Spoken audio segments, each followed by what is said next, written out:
This is an elementary level unit specifically designed with fourth graders in mind that have a mix of music and technology backgrounds. Ideally, the class size is for 26 in total, allowing for 13 groups of 2 students. However, we all know that class size is subject to change at a drop of a hat.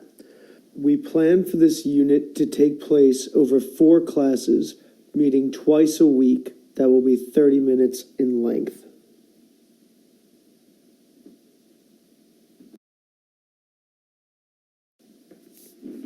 The classroom layout is a fairly common layout for an elementary level classroom. There is a carpet located in the front of the classroom. This is an area where students can gather around for class-wide instruction. Available to the teacher is an interactive whiteboard, which would allow for the class to view any video and sound clip as a whole easily. With the addition of more technology like a dongle connecting the iPad, the teacher should be able to mirror their iPad for the entire class to see on the board. The back of the room is where independent and small group work will take place. The section is broken up into different workstations. Each workstation is set up for 2 students to work collaboratively and have all the materials within arm's reach.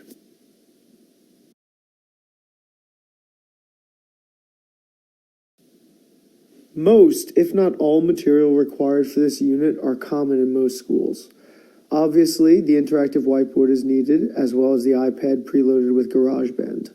Each group will be required to be doing a lot of listening to various types of loops and other sounds during this unit, so headphones would be nice and will make classroom management much easier. However, there will be times when you might want to play something through speakers for the entire class to hear, so you need to be able to hook it up. We recommend the interactive whiteboard at times, or if you have even a Bluetooth speaker, that could help as well. We also recommend that each student have a personal-sized dry erase board and markers. These can be kept up front, up in the carpet, since they'll be used mostly during instruction time while the class is at the carpet, and it also, again, allows for better classroom management, keeping them up there. You also might want to have a couple extra chargers lying around, because we always know that sometimes students will come in with all types of excuses, and you want to have yourself covered.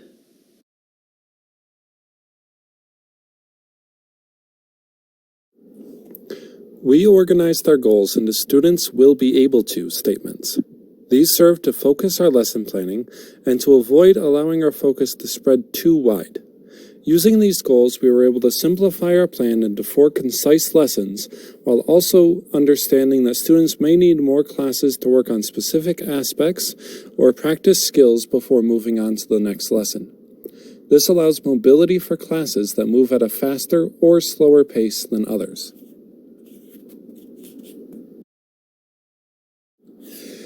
These 4 standards serve to support our curricular decisions for primary activities. We use the connecting standards to inform our opening activities as a method of drawing students in through connecting to prior knowledge, musical or otherwise. There are 2 special elements in our lesson that should be mentioned. The first is to focus on the creative thought process. Our first lesson guides the students to listen and identify, but the second lesson encourages them to move and physically create the texture and music. Our third lesson then shows what happens when we work as a full team, and the fourth lesson is when we allow them to apply their own creative thoughts to the music-making process. The second item is that in digital music, everybody starts off at the same level. This is a tremendous benefit to students who are English language learners, and also those who have difficulty with their literacy skills in general. Since everybody starts off at the same level, these students don't need to feel like they are at a disadvantage, or that they need to be reliant on another student in order to understand the content. Being able to create their own music on their own terms can be quite the liberating experience and a powerful form of self-expression.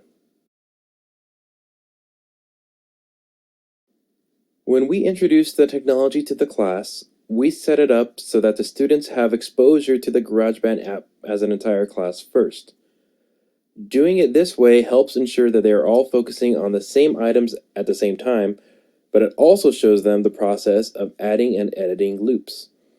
More importantly, doing it this way shows them in real time what their ideas are doing to contribute to the project as a whole. This also helps them be more comfortable with the idea of taking chances with music.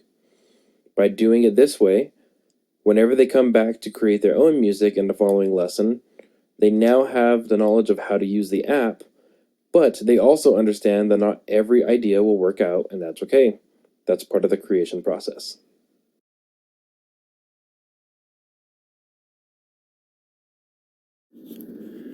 This project helped further our understanding in multiple ways.